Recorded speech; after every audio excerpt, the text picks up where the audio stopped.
नमस्कार। यूपीएससी का ethics paper एक ऐसी जगह जहां हर मिनट कीमती है और हर फैसला रैंक को ऊपर नीचे कर सकता है। और उसमें भी खास तौर पर केस स्टडीज, जहां सही और गलत के बीच की लकीर अक्सर धुंधली सी नजर आती है। लेकिन जरा सोचिए, क्या हो अगर एक ऐसा ब्लूप्रिंट हाथ लग जाए जो हर बार हर दुविधा में सही रास्ता दिखाए। तो आज हम उसी ब्लूप्रिंट को स्टेप बाय स्टेप डिकोड करने वाले हैं। चलिए देखते हैं कि हमारा आज का सफर कैसा रहेगा। हम शुरुआत करेंगे नैतिक दुविधाओं की उलझन से, फिर फैसले लेने के लिए एक मजबूत ब्लूप्रिंट देखेंगे।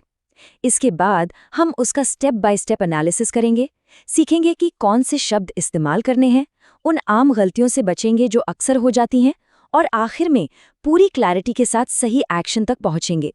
तो ये उलझन से लेकर कॉन्फिडेंस तक का एक साफ रोड मैप है।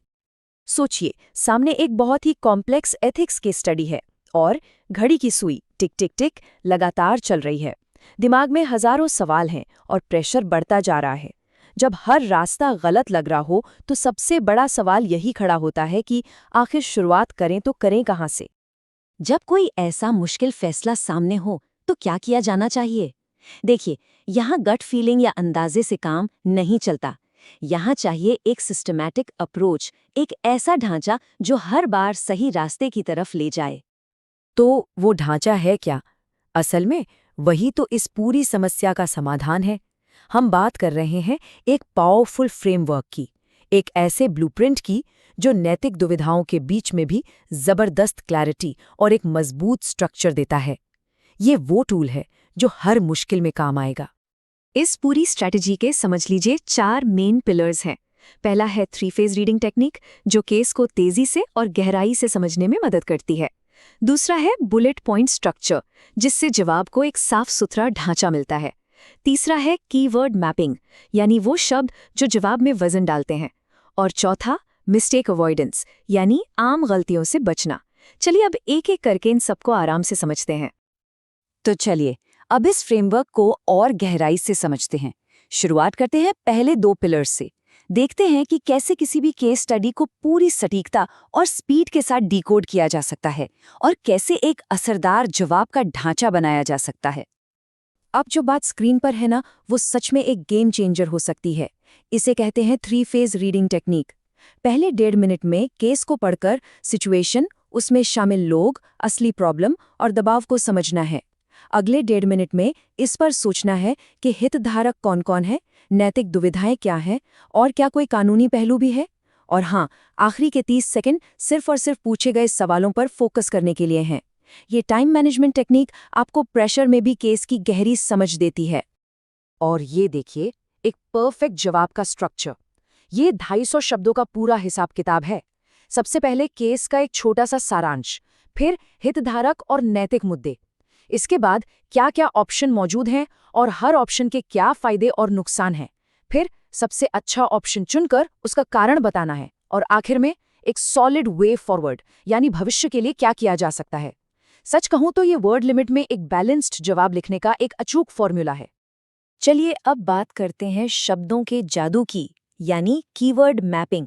क्योंकि देखिए, सिर्फ सही जवाब देना काफी नहीं है, उसे सही शब्दों में पेश करना भी उतना ही जरूरी है।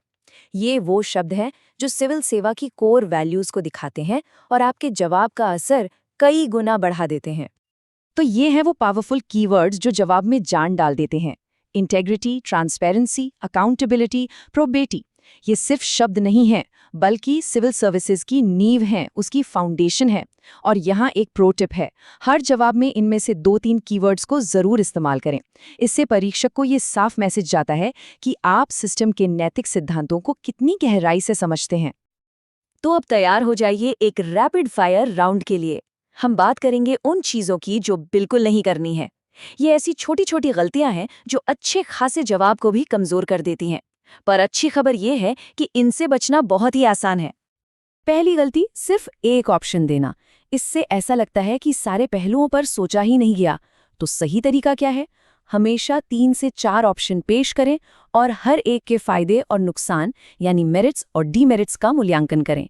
ये दिखाता है कि आपकी सोच कितनी व्यापक है। दूसरी गलती, एक लंबा चौड़ा इंट्रोडक्शन लिखना। इससे क्या होता है? कीमती शब्द और समय दोनों बर्बाद होते हैं। इसका सॉल्यूशन बिल्कुल सिंपल। पूरे केस को बस एक ही लाइन में समराइज कर दीजिए, बिल्कुल स्ट्रेट टू द पॉइंट। तीसरी गलती, और ये बहुत कॉमन है, पर्सनल ओपिनियन देना, जैसे कि मैं ये करूंगा। याद रखिए, ये जवाब एक भावी अधिकारी लिख रहा है, कोई आम नागरिक नहीं। तो सही नजरिया है एक न्यूट्रल और पॉलिसी बेस्ड व्यू लेना।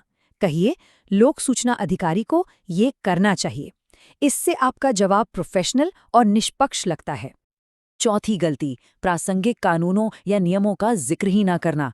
सही अप्रोच है अपने जवाब को एक लीगल बैकिंग देना। जब आप आरटीआई एक्ट या सर्विस रूल्स का हवाला देते हैं तो आपका फैसला सिर्फ नैतिक नहीं बल्कि कानूनी तौर पर भी मजबूत लगता है, उसका वजन ही बढ़ जाता है। और आखिरी, पांचवी गलती, जवाब को एक नेगेटिव या अधूरे नोट पर खत्म करना। इसका इलाज, हमेशा एक positive, forward looking way forward के साथ खत्म करें। ये दिखाता है कि आप सिर्फ प्रॉब्लम सॉल्वर नहीं हैं बल्कि भविष्य के बारे में भी सोचते हैं, और यही तो एक लीडर की पहचान है। तो देखा आपने कैसे हम एक उलझी हुई दुविधा से शुरू करके एक बिल्कुल साफ और एक्शन लेने लायक समाधान तक पहुंच गए। ये सिर्फ एक जवाब लिखने की प्रक्रिया नहीं है, बल्कि ये नैतिक निर्णय लेने की कला में महारत हासिल करने जैसा है। तो इस पूरी चर्चा का सबसे बड़ा टेकअवे क्या है? यही कि ये सिर्फ एक एग्जाम स्ट्रैटेजी नहीं है, ये एक लाइफ स्किल है।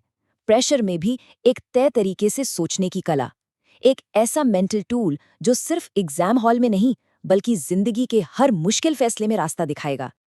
और अब जाते जाते एक सवाल, अगली बार जब कोई ऐसी ही दुविधा सामने आएगी तो सबसे पहला कदम क्या होगा? इस फ्रेमवर्क के बारे में जरूर सोचिएगा, क्योंकि याद रखिए, अगर स्ट्रक्चर सही हो तो कोई भी चुनौती बहुत बड़ी नहीं होती।